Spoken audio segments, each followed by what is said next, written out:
se llamaron los masoretas. Masoretas significa traductores o transmisores del texto bíblico. El término se les dio porque ellos estaban dedicados a proteger y cuidar el texto bíblico. Estos masoretas era un grupo de hombres que estaban en el desierto y que se dedicaron a tiempo completo al texto bíblico.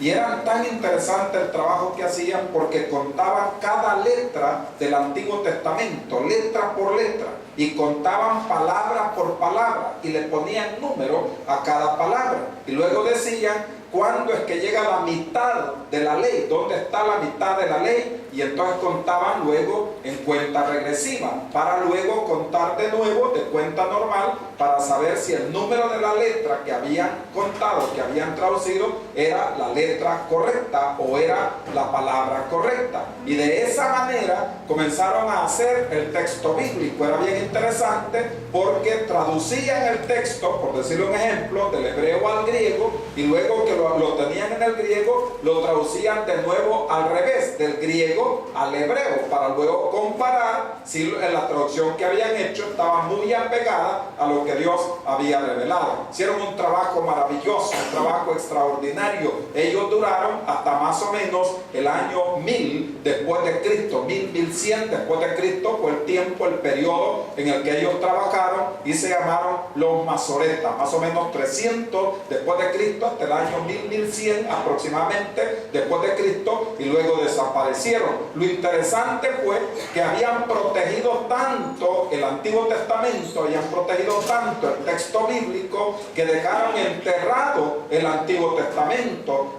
Cuando comenzaron a perseguirlos y cuando comenzaron a exterminarlos, entonces ellos decidieron proteger el Antiguo Testamento metiéndolo en jarrones, metiéndolo en las cuevas, y lo enterraron el Antiguo Testamento cuando desaparecieron. Ese fue el milagro que ocurrió en 1948, cuando un pastor beduino andaba cuidando ovejas y de repente tiró una piedra y oyó que sonaba algo raro, se acercó y encontró los primeros jarrones donde estaba enterrado el trabajo que estos transmisores de la Biblia habían hecho. Entonces decidieron comenzar las excavaciones, es lo que se conoce como las cuevas de Qumran. Decidieron comenzar las excavaciones y encontraron todo el Antiguo Testamento que estos hombres de Dios habían trabajado. Hicieron huellas, dejaron marcas, nos dejaron el texto bíblico, nos dejaron la palabra. Dios lo usó para que pudieran conservar la palabra de Dios. Y la palabra de Dios llega hasta nuestros días. Y no solo la palabra de Dios llega hasta nuestros días, sino que la palabra de Dios nos alimenta, nos edifica, nos corrige, nos bendice. La Biblia recobra vida cada vez que la leemos, cada vez que la escuchamos, cada vez que vamos al culto, cada vez que la predicamos,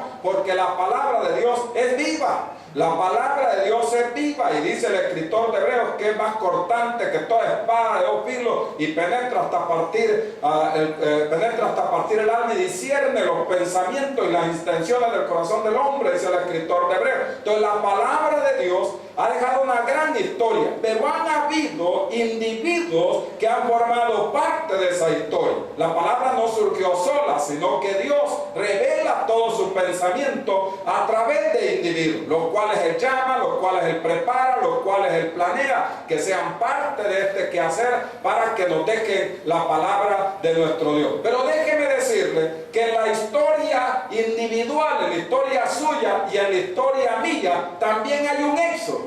También hay un éxodo, como éxodo es la salida de Dios para nuestros problemas. Yo sé que en la historia suya, en la historia mía, hay cantidad de salidas que Dios nos ha dado. Cantidad de salidas que Dios y rutas que Dios nos ha señalado cuando hemos estado en problemas. Problemas han habido, pero Dios nos ha sacado de los problemas. Problemas hay, pero Dios nos va a sacar de los problemas. Problemas van a haber siempre, pero la mano de Dios va a estar con nosotros siempre. Entonces el éxodo es individual, el éxodo de su vida, el éxodo de mi vida. Hay una palabrita del Antiguo Testamento curiosa que dice: acuérdate, Señor.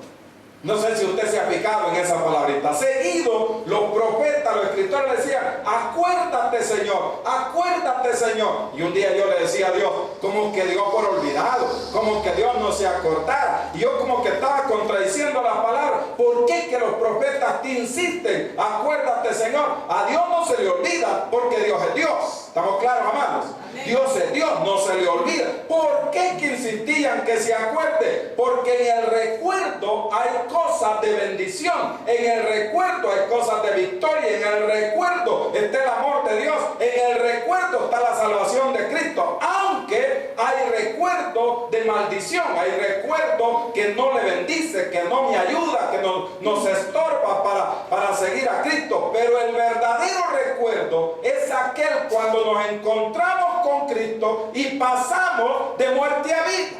Es por eso que Pablo dice las cosas lindas, que ahora pues ninguna condenación hay para los que están en Cristo Jesús. Porque cuando usted y yo nos encontramos con Cristo, pasamos de muerte a vida, de condenación eterna a vida eterna. Entonces le decimos, acuérdate. Y cuando pensamos en ese recuerdo, gracias Señor porque me encontraste, gracias Señor porque viniste a mi vida, porque la vida sin Dios no tiene sentido. La vida con Dios sí tiene sentido. La vida con Dios tiene valor. La vida con Dios es importante. La vida sin Dios está muerta. O sea, no hay vida. Sin Dios no hay vida. Diga conmigo, sin Dios no hay vida.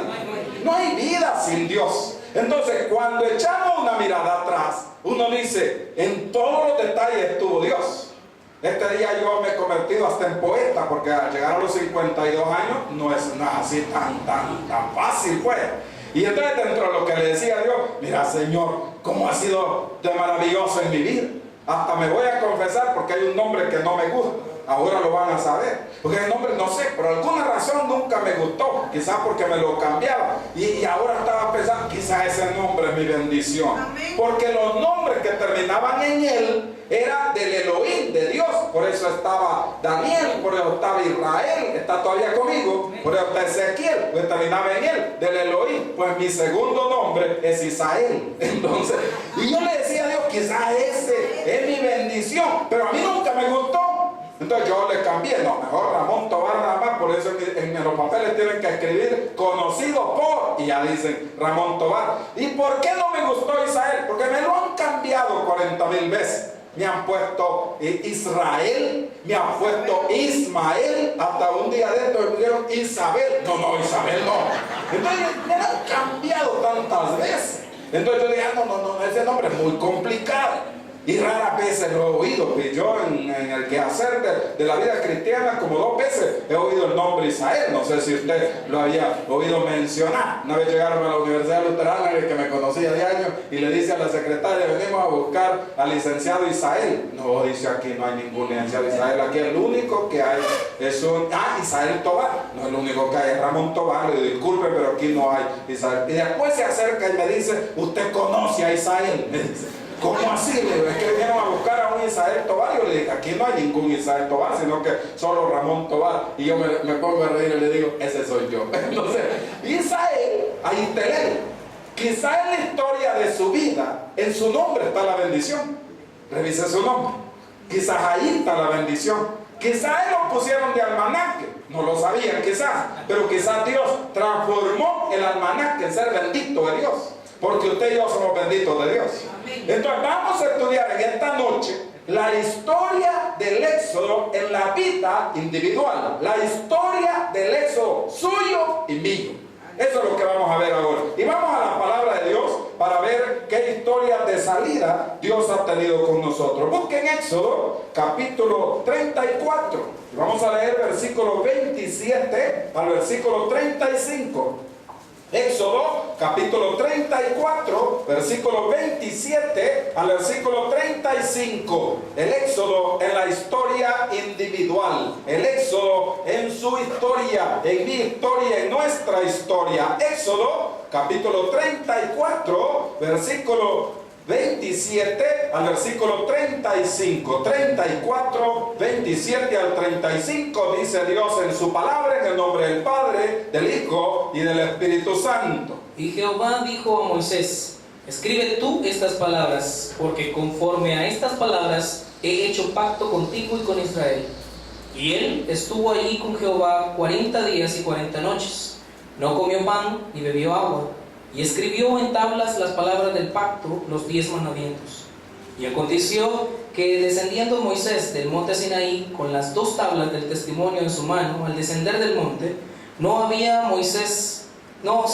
Moisés que la piel de su rostro resplandecía, después que hubo hablado con Dios. Y Aarón y todos los hijos de Israel miraron a Moisés, y he aquí la piel de su rostro era resplandeciente, y tuvieron miedo de acercarse a él.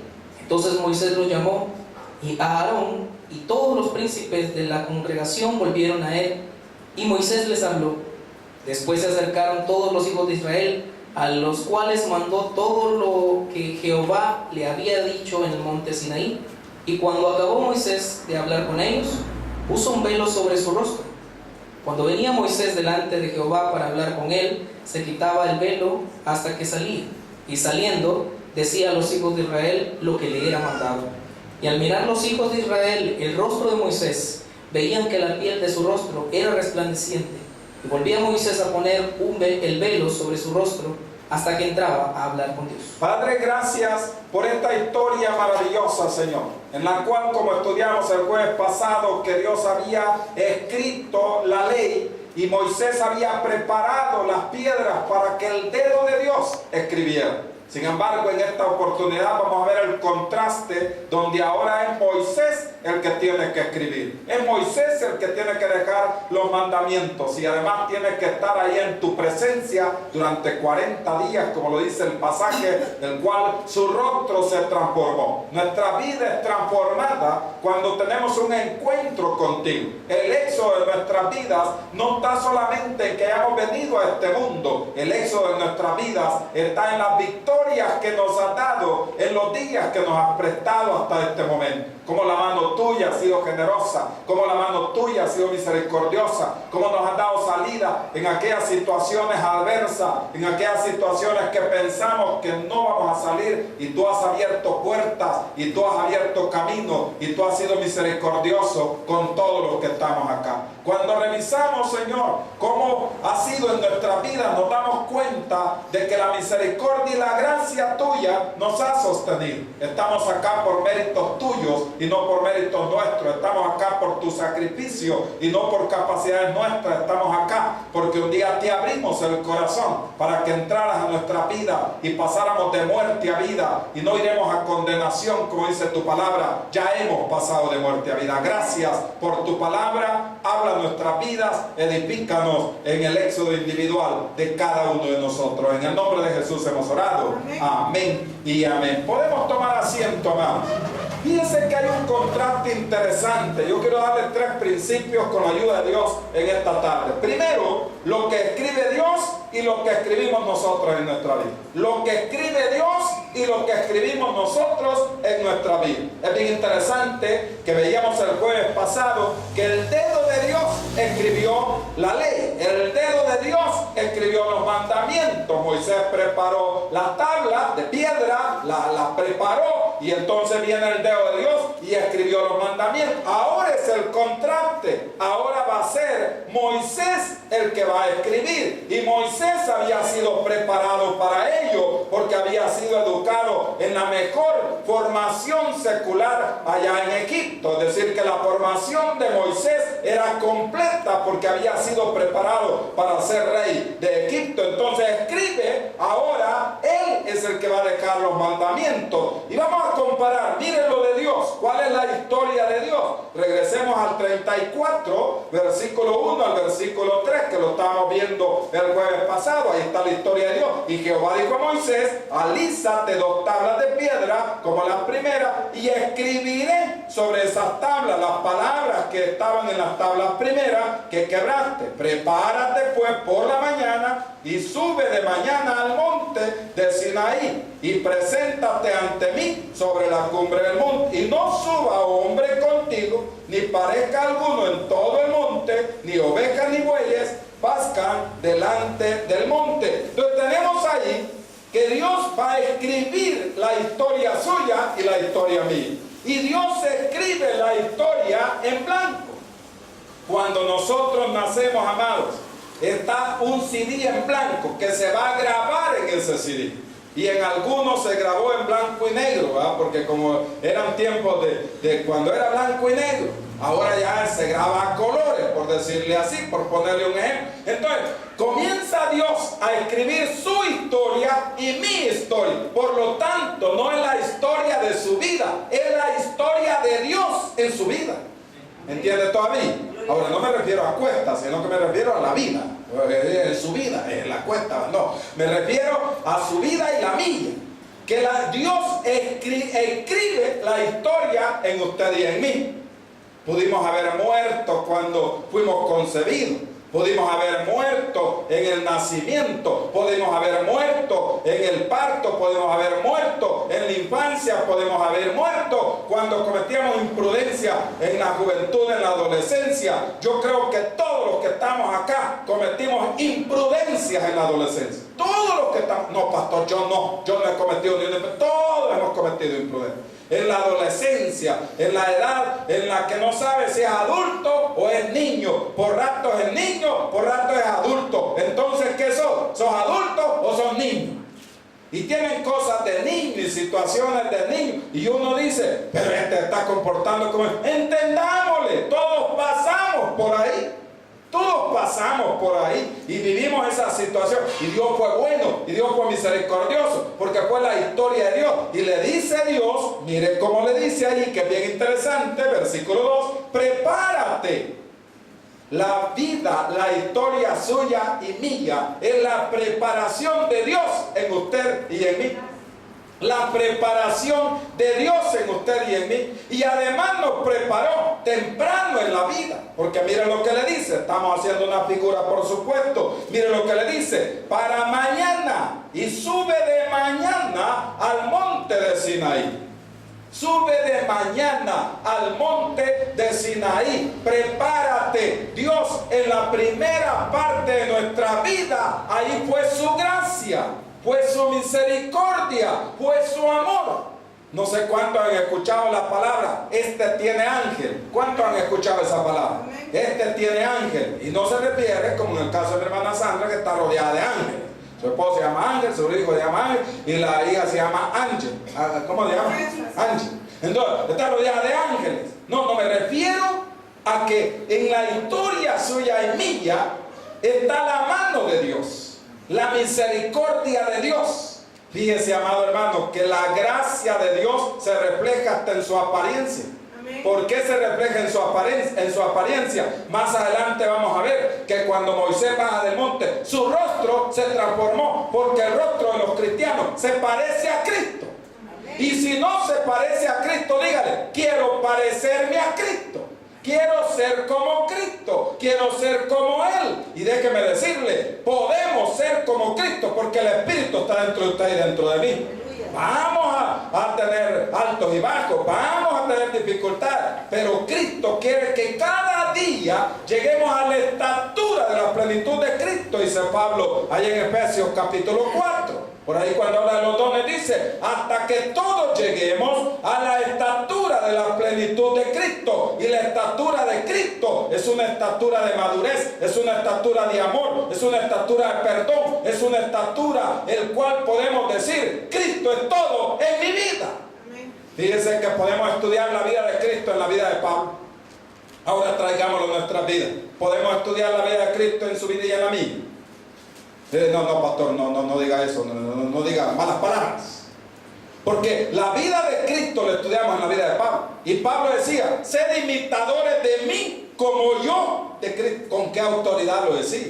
Yo creo que muchos de nosotros no podemos decir eso. No podemos decir, sed imitadores de mí como yo de Cristo. Pero sí podemos decir, Cristo vive en mí, me ha salvado, me ha perdonado y soy hijo de Dios.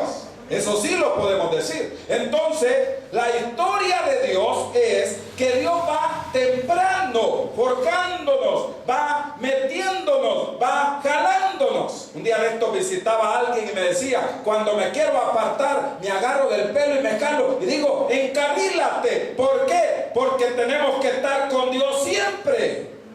Sin Dios no funcionan las cosas. Cuando no le consultamos a Dios en decisiones de la vida, nos salen mal. Cuando se las consultamos a Dios, nos salen bien. ¿Cuántos están de acuerdo con esa verdad? Cuando las consultamos, y consúltele todo a Dios, amado. Consúltele todo a Dios, hasta aquellas cosas que no son relevantes. ¿Estamos todavía, amados? Hasta aquellas cosas que no son relevantes. Dicen que había una señora multimillonaria de la Convención Bautista del Sur en Estados Unidos, pero estoy hablando multimillonaria. Y era una de las más entregadas en la obra de Dios, la que más aportaba misiones, estaba involucrada en los comités, iba al culto, servía. Era una mujer de Dios en una iglesia en Estados Unidos. Y ella siempre andaba con chofer. O sea, porque pagaba todo, entonces porque era multimillonario. Entonces andaba, el vehículo lo manejaba un empleado. Y los empleados en Estados Unidos, los choferes, andan con uniformes, andan con corbata, andan con una gorrita. O sea, se distinguen que andan de chofer de una persona. Acá no, acá anda con camiseta, acá anda con tenis, ni sabe quién es el chofer del señor. Allá no, allá se marca quién es el chofer. Y dice que iba el señor bien ahí con su uniforme, y iba la señora atrás, y la señora iba orando. Y entonces la vio por el espejo y le dice: señora, le voy a hacer una pregunta, perdone la indiscreción. ¿Cómo usted, teniendo tanto dinero, va orando a Dios? Usted no necesita orar a Dios porque lo tiene todo. Y entonces le responde la señora: no lo tengo todo. Necesito el cuidado de Dios. Necesito la protección de Dios. Necesito la misericordia de Dios, el amor de Dios. Pero en este momento le dice: yo voy orando para que Dios nos provea un parqueo en el centro comercial donde vamos, porque cuesta parquearse en ese lugar. Y yo voy pidiéndole a Dios un parqueo para que no tengamos ningún problema. Parecería, pero esta señora iba pidiendo algo ridículo, ¿verdad que sí? Pero fíjese que Dios le iba consultando que le proveyera un parqueo. A veces hasta oramos que no haya tráfico, que lleguemos sin contratiempo, que no haya problema. ¿Le dice usted a Dios eso? Sí. ¿Le dice usted a Dios eso? Retomémoslo, amado. Retomémoslo. Si la historia es la historia de Dios, es la historia de Dios con usted y conmigo. Y Dios creyó en usted. Amén. Se lo voy a repetir: Dios creyó en usted. Amén. Nadie creía en usted. Nadie daba un 5 por usted. Vamos a plantearlo así. Y Dios creyó en usted. Amén. Y le dio un regalo extraordinario. A veces, amados, los regalos no es lo que se da, sino la manera en que se da. Amén. ¿Estamos todavía, amados? La manera en que se da. Usted puede dar algo sencillo, simple, de $1, de ahí de Génesis. Usted puede dar algo así. Usted puede dar algo simple. Pero si usted lo da con amor, ese tiene un gran valor. ¿Cuánto decimos amén? Tiene un gran valor. Además, nadie está obligado a regalarle, con el simple hecho que se haya tomado el tiempo para ir a la tienda y comprarle un separador. Denle gloria a Dios, porque tomó su tiempo. Un día de estos, el año antepasado, Junior y su esposa hicieron el recorrido de Lutero. Se fueron a hacer le llaman a ese recorrido de Lutero. De donde nació Lutero, donde estudió Lutero, donde hizo la reforma Lutero, y le llaman el recorrido de Lutero, donde Lutero pegó las 95 tesis en Wittenberg, Alemania. Y entonces hicieron el recorrido de Lutero. Y cuando vino, Giselle se acerca y me dice: pastor, le traigo un detalle muy bonito. Dígame, como hicimos el recorrido de Lutero, me andaba acordando de usted. Me dijo igualito a Lutero, mire. Entonces me andaba acordando de usted, que usted nos ha enseñado todo lo que él hizo y las grandes cosas que hizo. Y Dios puso en mi corazón, me dijo, que le trajera este llavero en conmemoración a Lutero. Y me dio un llavero en conmemoración a Lutero. Para muchos el llavero no podía tener importancia. Para mí tiene un gran significado. ¿Me entiende la idea? Tiene un gran significado. ¿Por qué? Porque se había tomado el tiempo del recorrido de Lutero y traer un llavero. Alguien nos trae un canguro de Australia un día de esto. Por ahí tengo el cangurito de Australia. Alguien me trajo una rana de Puerto Rico. En Puerto Rico hay una ranita de colores preciosa. Solo existe en Puerto Rico. Esa ranita, tiene un nombre, no me acuerdo ahorita. Una ranita chiquitita. Entonces me trajeron una ranita de Puerto Rico, de llavero. Entonces, el hecho de eso, usted dice, el valor, traigámoslo a la salvación. Qué gran valor tiene la salvación que Dios le dio a usted y a mí, que no iremos a condenación, hemos pasado de muerte a vida, estamos vivos, viviremos con Él, resucitaremos con Él, reinaremos con Él permanentemente allá en su presencia. Qué grande es la salvación, amado. Por eso es que dice Hebreo, ¿cómo escaparemos de una salvación tan grande? Si todos nos imagináramos lo grande de la salvación, otra cosa sería. Porque el cristianismo, más que dejar de robar, más que dejar de tomar, más que dejar de adulterar, el corazón del cristianismo se llama vida eterna. Eso es el corazón del cristianismo. Lo demás está bueno, hay que hacerlo, como cristianos hay que hacer, pero el corazón de la vida cristiana es que estaremos con Cristo siempre. Qué lindo eso. Qué lindo. Entonces viene la historia de Dios y luego le presenta la historia del hombre. Ahora vamos donde está la historia del hombre. Mire lo que dice el versículo 27. El que le dijo, y Jehová dijo a Moisés, siempre el 34, escribe tú estas palabras. Esa no la va a escribir Dios, la va a escribir Moisés. ¿Estamos todavía malos? Escribe, porque conforme a estas palabras he hecho pacto contigo y con Israel. Y él estuvo ahí con Jehová 40 días y 40 noches, no comió pan ni bebió agua, y escribió en tablas las palabras del pacto, los 10 mandamientos. Lo escribió Moisés. Lo escribió en ayuno y oración. No los escribió perdiendo el tiempo. Lo escribió en ayuno y oración. 40 días, el número de prueba. ¿Se acuerdan que estudiamos un día de esto? El número 40, el número de prueba. Probó al pueblo 40 días en el desierto. El ayuno de Jesús de 40 días. Y en fin hemos visto 40 días en toda la Biblia. Número de prueba. Y le prueba. Y ahí, en ayuno y oración, escribe los mandamientos.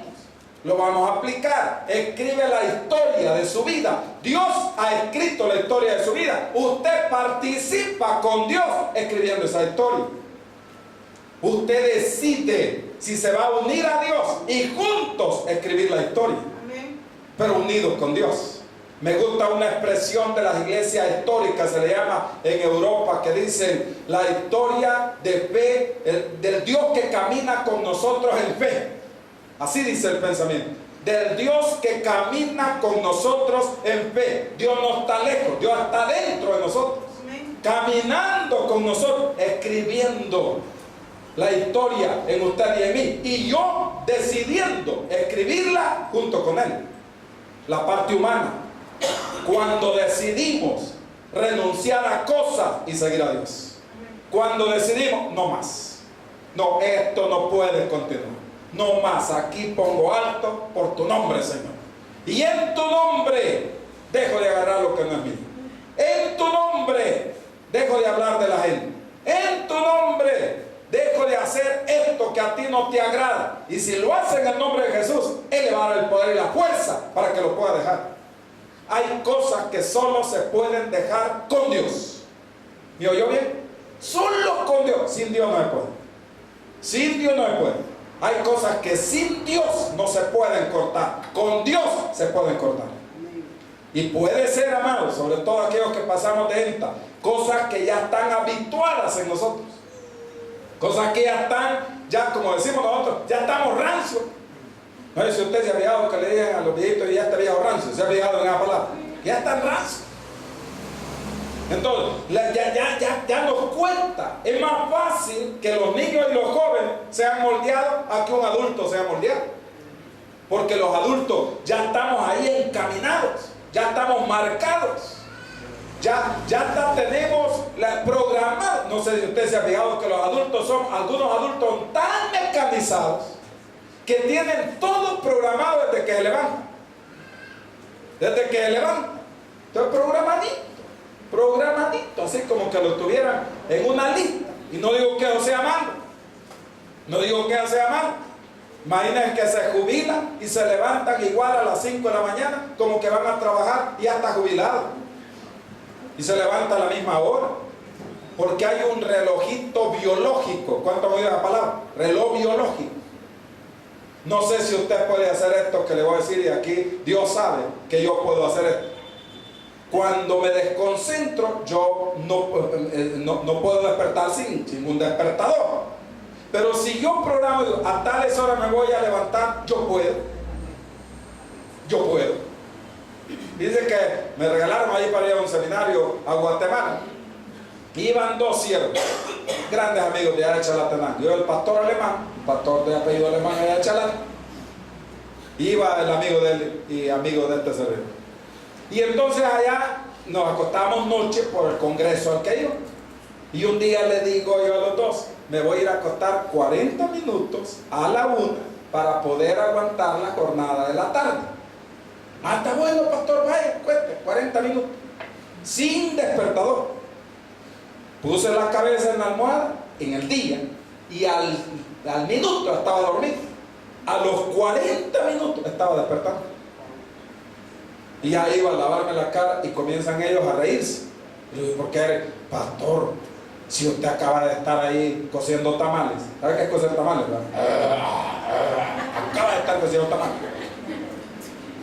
Y ya se levantó sin despertador y dijo 40 minutos y cabal lo programé. A veces se puede, a veces no. Algunos que son los dormidos pasan, eso no puede, eso no puede programar. Pero y hay gente que puede hacer eso. Hay gente que puede hacer eso. Hay gente, amado, que con 40 minutos le descansa como que le ha descansado 5 horas. ¿Entendió la idea? Y hay gente que tiene 12 horas para dormir y amanece con sueño y cansado. Y le ha dormido 12 horas y sigue cansado. Y hay gente que aprovecha esos minutos para descansar. Traigámoslo a la palabra de Dios. Usted y yo podemos programar con Dios hacer cambios en la vida suya y en la mía que va a dar la gloria a Dios. Amén. Mira, Señor, yo voy a cambiar en el nombre de Jesús. Yo voy a ser diferente. Ese cuarto va a estar transformado. Ya no van a haber calcetines pegados en la pared. Ya no va a haber zapatos por todos lados. Va ese cuarto, cada cosa en su lugar. Un día de esto le dije, esto es una planta, llevé y mi papá me decía, planta no es esa, no. Claro, es de mentira. Pero las plantas de mentira son mejores que las plantas de verdad, porque no arriesgan. Y hay algunas que parecen plantas de verdad, ¿se ha fijado? Parecen idénticas, igual que algunos cristianos, algunos parecen de verdad y no son de verdad. Son de esos girasoles de mentiras. Si usted se ha fijado, ahora en los centros comerciales le tienen árboles grandes de mentiras. De mentiras. Y le ponen hasta una cuestión en las piedras ahí que parece mojado. Fíjate, lo acaban de regar, no, pero lo acaban de limpiar. Digo, si eso no es agua. Ahora le ponen hasta las flores una gotita de agua, ¿se ha fijado? Una gotita de agua. Y la rosa ahí tiene la gotita de agua, que es linda, ¿ve usted? La huele y huele a plástico. No tiene olor. Aunque ya los injertos en las rosas, ya las rosas no es como las rosas naturales de antes, que no son injertadas. Esa desde lejos se siente el olor. ¿Estamos todavía? Y ahora las injertadas no mucho. A mí me gusta una planta, creo que se llama mirto, creo que se llama, que en la noche revienta la flor y echa un olor pero exagerado de rico. ¿Sabe la que le estoy hablando? La conservé mucho, el árbol allá atrás, cuando estaba en el bautisterio, y nunca dio, y un día de tanto como nunca dio, le dimos mataca. Porque siempre estamos, y nunca da. Igual como usted dice, mi marido va a cambiar, y nunca cambia el viejo rayo. Entonces, la cosa esa que usted dice, yo puedo cambiar, en Cristo podemos cambiar. Sin Cristo no podemos cambiar. Podemos ser diferentes. Escribimos la historia. Segundo lugar, rapidito, la historia de Dios y del hombre. La cúspide de los llanos de la vida son controlados por Dios. Mira lo que dice el versículo 29. Y aconteció que descendiendo Moisés del monte Sinaí con las 2 tablas del testimonio en su mano, al descender del monte, no sabía Moisés que la piel de su rostro resplandecía después que hubo hablado con Dios. La cúspide y los llanos de la vida podemos resplandecer con Dios. El rostro se le cambió. El rostro se le cambió. El rostro suyo y mío es el de Cristo. Que no lo vean a usted, que vean a Cristo. Pero es que, pastor, ¿sí? ¿Cómo van a ver a Cristo? Y yo soy mujer. Cristo murió por todos. Si usted puede amar a Cristo, sea hombre o mujer. Porque Cristo es nuestro Salvador. Entonces, como es nuestro Salvador, podemos ver ahí que en los altos y esos llanos de la vida somos transformados por Cristo, cambiados por Cristo. ¿Será que la gente que lo conoció antes ha visto el cambio suyo en mí? ¿Será que la gente dice, mira, ya va el bolito, mira, con uniforme, mira, se ha puesto corbata, mira, va para la iglesia, mira, ya va la que levantaba todos los esposos de la colonia, mira, allá va, mira, la que acostaba con todos los vigilantes, mira, ahora es seguidora de Taber? ¿Pueden ver eso? ¿Pueden ver ese cambio? Usted no necesita poner la calcomanía del tabernáculo en su puerta o en su carro, porque la calcomanía de Cristo somos usted y yo. No necesitamos poner calcomanía, porque usted y yo tenemos la calcomanía de Cristo. Yo antes de venir, de pertenecer al taber, a mí nunca me gustaron las calcomanías en los vehículos, en ningún lugar, no sé por qué. Estoy hablando de cualquier calcomanía. Hay gente que le pone de todo. Y usted ve unas panteras y de repente ve un muñeco y de repente ve otro. Y hay unas figuritas que ponen de toda la familia. ¿Se ha fijado en eso? Que ponen toda la familia, quienes van y bebé a bordo. Y si no tienen bebé, queda la señora en la bebé. Y entonces cosas como esas y las pegan en el carro. Yo estoy diciendo, gloria a Dios por las calcomanías. Porque las calcomanías le identifican. Pero la mejor identidad es su cambio y mi cambio. La mejor calcomanía es usted y yo. Amén. Es la mejor calcomanía.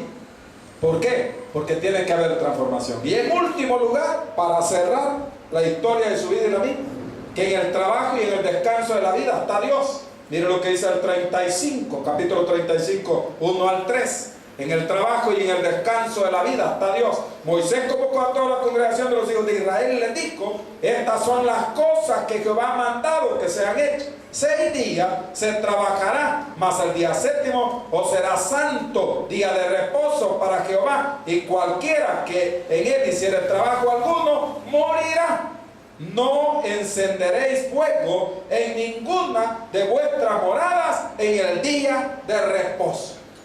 Yo le preguntaba a Dios esto, en esta oportunidad, no encender fuego. ¿Y por qué el fuego? Porque el fuego iban a cocinar, y al cocinar estaban trabajando. Ellos tenían que preparar la comida un día antes y dejaban todo listo para solo servirlo. Quiere decir que como no había microondas, no había como los avances de ahora, comían helado, porque no podían trabajar, porque era descanso para ellos y para Dios.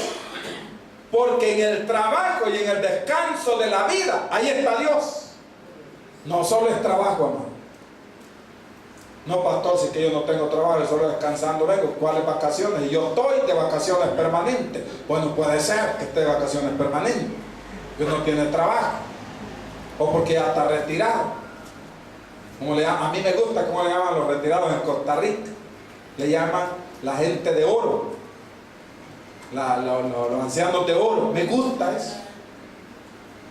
O sea, y allá sí que se cumple que los primeros asientos de los buses son para la gente de oro. Aquí se sube un mayor de edad, nadie se levanta, empujan al viejito, el microbús arranca más rápido y el montón de huesos lo suena ya cuando cae el pobre viejito. Cuando un día veníamos de Santana, yo venía como 80. Y cuando llegamos allá a Lourdes decidí bajar como a 40, 30, 40. Y venía alguien atrás, pero fregándome, pitándome, fregando. Y yo venía por alguna razón. Y de repente comienza a cruzar el Señor. Y a media calle se cayó. Si yo hubiera venido a 80, lo hubiera hecho levantadito. Pero venía a 30, rapidito frené. Y el de atrás ya me iba a dar. Y el de atrás venía acelerado. Si yo hubiera dejado pasar el de atrás, hubiera matado al viejito. Porque ya cuando le da avanza, hasta para cruzar la calle cuesta. Hasta para cruzar la calle cuesta. Pastor, pero yo no, allá lo estoy esperando. Allá lo vamos a estar esperando, que nunca va a llegar. La vida es así. Estamos todos, amados. La vida es así. O sea, es cuestión de tiempo nada más. Si apenas ayer usted estaba cumpliendo 20 años y hoy ya tiene 80. Y apenas ayer, la vida es así. Por eso yo le he dicho el misterio de la vida. Y sueño con eso. Algún día Dios me lo va a conceder. Que tengamos, algún día, no sé cuándo, que tengamos un asilo de ancianos para los hijos de Dios. ¿Por qué? Primero, porque si Dios no viene y no nos morimos, por ahí vamos. ¿Estamos todavía? Y segundo, para ayudar a la cantidad de hermanos en Cristo que tenemos que ya necesitan ayuda. ¿Estamos todavía, amados? Que ya necesitan ayuda. Imaginen un asilo de ancianos con un montón de columpios ahí, todo el montón de viejitos ahí golpeando y entraron todas las historias de Moisés y todas las historias de David y todas las historias que los ancianos cuentan. No, cuando yo era joven tenía 5 novias simultáneamente. Nunca tuvo. Si la esposa se casó porque Dios fue misericordioso, se encontró esa que estaba dormida, estaba descuidada. Pero los ancianos no hacen. No, es que yo en mi edad cuando era joven yo era chero de Duarte. Si cuando le quitaron el dedo a Duarte, ahí estaba yo. ¿Se acuerdan que a Duarte, a Napoleón Duarte le habían quitado un dedo que un día andaba por la tiendona ahí probando la sandía? Le dije, Duarte ya no pruebe la sandía porque le mete el dedo. No tenía dedo. Entonces los ancianos siempre diciendo cosas, qué bonito fuera ayudar a esa gente cuando está desprotegida. Porque déjeme decirle, también Dios ama a los de la tercera edad. También Dios ama a los de la tercera edad. Así de que si usted de la tercera edad, usted es amado de Dios. Usted es amado de Dios. Y yo le tengo un gran amor. Si varias de las hermanas acá yo las asocio con mi mamá, cuando veo a la abuela, mi hermana María Luisa, yo la asocio con mi mamá. Y de vez en cuando voy y así descaradamente, y no tiene un cafecito, abuelo. Ya llevo la bolsa de pan. Llevo la bolsa de pan. Y no habrá algún cafecito ahí, descuidado.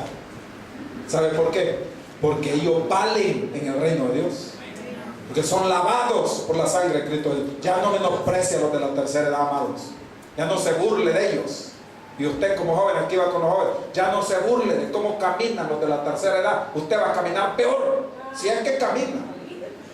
Y de que ya no se burle de ellos. Ya no se burle de ellos. Son gente de Dios. Y en las iglesias, ellos oran por las iglesias. Amén. Los sirven a las iglesias. Pero es bonito tener hasta un ministerio de la tercera edad que sirvan a Dios, porque todos podemos servir a Dios. Entonces, cuando allí hacemos el trabajo y el descanso es de Dios. Si usted ya está descansando, usted ya dio todo lo que iba a dar.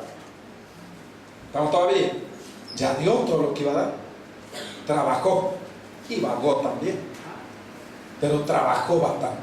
Ahora descansa en Dios, porque Dios le permitió llegar a esta edad tan maravillosa como es la tercera edad.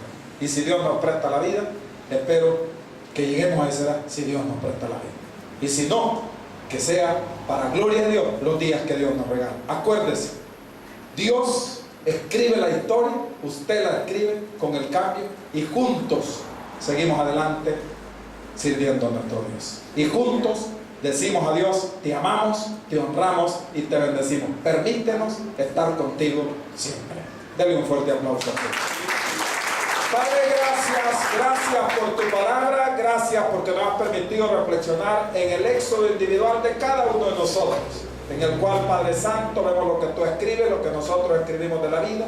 También vemos cómo están las partes altas y las partes bajas de nuestra vida, cuando decaemos, cuando nos enfermamos, cuando la edad adulta llega, Señor, y a veces están desprotegidos, que es una de las realidades, no solo en nuestro país, sino en todo el mundo, pero sobre todo en los países tercermundistas, en los países latinoamericanos, donde muchos ancianos, Señor, padecen cantidad de cosas y cantidad de necesidades. Oramos para que tú les bendigas. Y si tú algún día nos permites y nos concedas y nos proveas, podamos tener, Señor, un asilo de ancianos para ayudar a tu pueblo que ya ha dado mucho en este país y en la iglesia misma, Señor. Y hemos visto al final que el trabajo y el descanso también es parte del éxodo nuestro, de la salida nuestra, de la historia nuestra. Te bendecimos porque tú eres nuestro Dios. Si usted está acá sin Cristo y no le ha recibido, que Dios escriba la historia en usted y en mí, pero de salvación. ¿Habrá alguien que no ha recibido a Jesús? Venga a Cristo, venga a Jesús. ¿Habrá alguien que lo hace? Póngase de pie, póngase de pie. Venga a Jesús. ¿Habrá alguien que lo hace? Póngase de pie. Padre, gracias.